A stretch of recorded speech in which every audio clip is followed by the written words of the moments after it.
IPhone 17 pro വാങ്ങണോ അതോ 18 പ്രോയ്ക്ക് വേണ്ടി കാത്തിരിക്കണോ? ഇതാണ് ഇന്നത്തെ വീഡിയോയുടെ ലക്ഷ്യം. നമുക്ക് 18 പ്രോയുടെ കാര്യം സംസാരിക്കാം.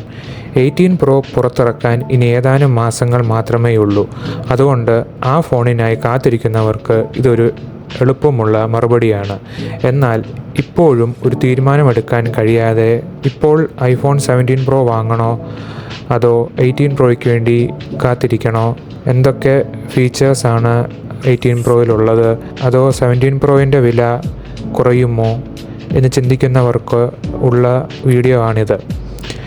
A20 chipset and performance. നമുക്ക് ആദ്യം വരാനിരിക്കുന്ന A20 ചിപ്സെറ്റിലെ 2 നാനോമീറ്റർ ചിപ്സെറ്റിനെ കുറിച്ച് സംസാരിക്കാം. ഇതൊരു വലിയ കുതിച്ചുചാട്ടം ആയിരിക്കുമോ? ഉത്തരം അതെ എന്നാണ്. ഇതൊരു തികച്ചും പുതിയ ആർക്കിടെക്ചറാണ്, അല്ലെങ്കിൽ കുറഞ്ഞപക്ഷം ഒരു പുതിയ നാനോമീറ്റർ സെറ്റപ്പ് എങ്കിലുമാണ്. അതുകൊണ്ട് ലോങ് ടേം AI യൂസേജിന് ഇതൊരു മികച്ച ഫോണായിരിക്കും എന്ന് ഞാൻ കരുതുന്നു. കൂടാതെ 2 നാനോമീറ്ററിലെ പുതിയ ഫാബ്രിക്കേഷൻ കാരണം ലോങ് ടേം സോഫ്റ്റ്വെയർ പെർഫോമൻസും മികച്ചതായിരിക്കും. അതിനാൽ നിങ്ങൾ ഒരു ലോങ് ടേം ടൈപ്പ് യൂസർ ആണെങ്കിൽ A20 തീർച്ചയായും ലാഭകരമായിരിക്കും. നിങ്ങൾ ഒരു ഫോൺ വാങ്ങി പരമാവധി കാലം ഉപയോഗിക്കാൻ ആഗ്രഹിക്കുന്ന ആളാണെങ്കിൽ ഇപ്പോൾ തന്നെ പോയി 17 പ്രോ വാങ്ങുന്നത് ബുദ്ധിയാണെന്ന് ഞാൻ കരുതുന്നില്ല. കാരണം തികച്ചും പുതിയൊരു A20 ചിപ്പ് വരാൻ പോവുകയാണ്. Ram and pricing. റാമിൻ്റെ കാര്യത്തിലേക്ക് വരികയാണെങ്കിൽ അതിനായി കാത്തിരിക്കേണ്ടതില്ല എന്ന് ഞാൻ പറയും. കാരണം ഇതിലും മിക്കവാറും 12 GB റാം തന്നെയായിരിക്കും ഉണ്ടാവുക. ഒപ്പം ഏകദേശം $100 വിലവർധന ഉണ്ടായേക്കുമെന്ന് റൂമറുണ്ട്. ഭാവിയിൽ വരാൻ പോകുന്ന വിലയേക്കാൾ കുറഞ്ഞ വിലയിൽ നിങ്ങൾക്ക് ഇപ്പോൾ തന്നെ ഇത് വാങ്ങാം. ഒപ്പം 12 GB റാം ലഭിക്കുകയും ചെയ്യും. AI കാരണം മെമ്മറി ഷോർട്ടേജസ് ഉണ്ടാകുന്നത് വില വൻതോതിൽ വർദ്ധിക്കാൻ കാരണമാകുന്നുണ്ട്. Design and camera layout. ഇനി 17 പ്രോയുടെ ആക്ച്വൽ ബിൽഡും ഡിസൈനും നോക്കുകയാണെങ്കിൽ വലിയ മാറ്റങ്ങളൊന്നുമില്ലാതെ ഇത് തുടരുമെന്നാണ് ഞാൻ കരുതുന്നത്. ഒരുപക്ഷെ അല്പം കട്ടിയുള്ള ബോഡി ഉണ്ടായേക്കാം. മോഡിൽ ഡൈനാമിക് ഐലൻഡ് ചെറിയൊരു മാറ്റം ഉണ്ടായേക്കാം. ഒരുപക്ഷെ അത് കുറച്ചുകൂടി ചെറുതായേക്കാം. ഫോൺ അല്പം ചങ്കിയറായി തോന്നിയേക്കാം. എന്നാൽ മൊത്തത്തിൽ അവർ അതേ അലൂമിനിയം എൻക്ലോഷറും ഒപ്പം അതേ ക്യാമറ ലേഔട്ടും നിലനിർത്തുമെന്നാണ് ഞാൻ കരുതുന്നത്. ഒരു തലമുറ വ്യത്യാസത്തിൽ അവർ ഡിസൈൻ പൂർണ്ണമായി മാറ്റാറില്ല. അതുകൊണ്ട് കട്ടിയുള്ള ബിൽഡും ചില ചെറിയ മാറ്റങ്ങളും അല്ലാതെ വലിയൊരു മാറ്റം ഞാൻ ഇതിൽ കാണുന്നില്ല. ചിലപ്പോൾ ഇത് കാണാൻ ഒരേപോലെ തന്നെ ആയിരിക്കാം. Colours and camera features. Dark cherry colour, space black, sky blue colour എന്നിവയാണ് റൂമേർഡ് കളേഴ്സ് വരാൻ ചാൻസ് ഉള്ളത്. ക്യാമറ സെറ്റപ്പിൻ്റെ കാര്യത്തിൽ നിങ്ങൾ കാത്തിരിക്കാൻ ആഗ്രഹിക്കുന്ന പ്രധാന കാര്യങ്ങളിലൊന്ന് വേരിയബിൾ അപ്പേർച്ചറാണ്.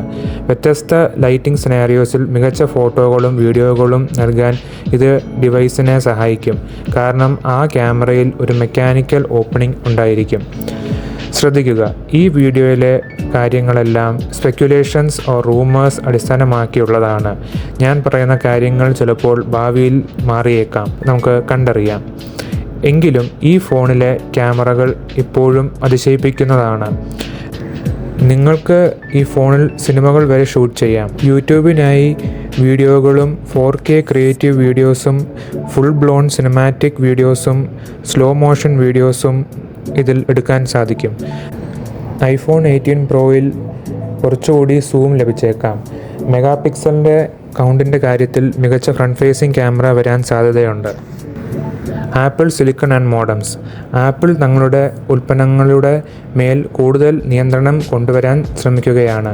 M സീരീസ് ചിപ്പുള്ള മാക്ബുക്ക് നിയോയിലെ ആപ്പിൾ സിലിക്കൺ, സ്വന്തം പ്രൊപ്രൈറ്ററി മോഡംസ് ഉള്ള ഐഫോൺ എയർ എന്നിവയിൽ നമ്മളിത് കണ്ടതാണ്. ഈ പുതിയ പ്രോ മോഡലുകൾക്ക് വളരെ മികച്ച ബാറ്ററി ലൈഫ് ഉണ്ടായിരിക്കാൻ സാധ്യതയുണ്ട്. ഇതിന് കാരണം ആപ്പിളിൻ്റെ സ്വന്തം മോഡം ആയിരിക്കും.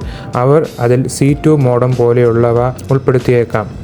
എന്നാൽ നിലവിൽ 17 പ്രോയിലുള്ള ക്വാൾകോം മോഡംസിനേക്കാൾ മികച്ച സർവീസും കണക്ടിവിറ്റി സ്ട്രെങ്തും ഇതിന് ഉണ്ടാകുമോ എന്ന് കണ്ടറിയണം. നിങ്ങൾക്ക് ഇപ്പോൾ തന്നെ മികച്ച സിഗ്നൽ സ്ട്രെങ്ത് വേണമെങ്കിൽ ഞാൻ 17 പ്രോ നിർദ്ദേശിക്കും. അതിനായി കാത്തിരിക്കേണ്ടതില്ല. Battery size and density.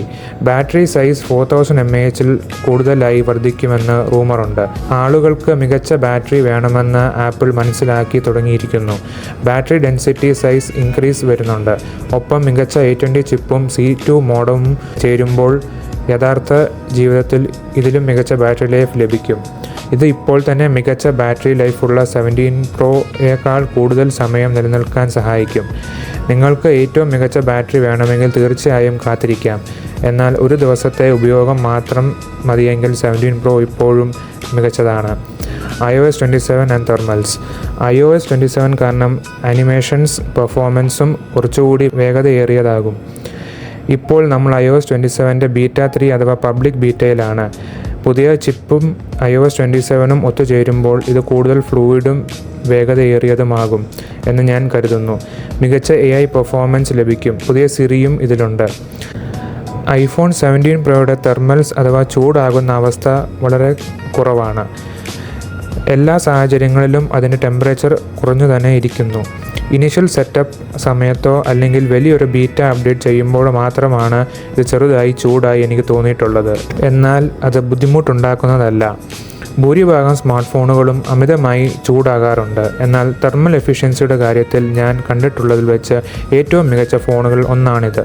Flagship ഫോണുകളുടെ കാര്യത്തിലാണ് ഞാനിത് പറയുന്നത്. അവസാനമായി, വിലവർധനവ് ഉണ്ടാകുമോ? ഇത്ര നേരത്തെ ഒന്നും സ്ഥിരീകരിക്കാൻ കഴിയില്ല. എങ്കിലും വില കൂട്ടുന്നതിനെക്കുറിച്ച് ആപ്പിൾ സൂചനകൾ നൽകിയിട്ടുണ്ട്. മാക് സീരീസ് നമ്മൾ ഇത് കണ്ടതാണ്. ഐഫോൺ ആപ്പിളിൻ്റെ ഏറ്റവും പ്രധാനപ്പെട്ട ഉൽപ്പന്നമായതുകൊണ്ട് അവർ വലിയൊരു കളിക്ക് മുതിരില്ലെങ്കിലും എനിക്ക് തോന്നുന്നത് അവർ ഒരു $100 കൂട്ടി വിപണി പരിശോധിച്ചേക്കാം എന്നാണ്. നിങ്ങളുടെ അഭിപ്രായങ്ങൾ ഓർ ഡൗട്ട്സ് താഴെ കമൻറ്റ് സെക്ഷനിൽ രേഖപ്പെടുത്തുക. Video like, share and subscribe ചെയ്യാൻ മറക്കല്ലേ. അടുത്ത വീഡിയോ ആയിട്ട് കാണാം. ബൈ.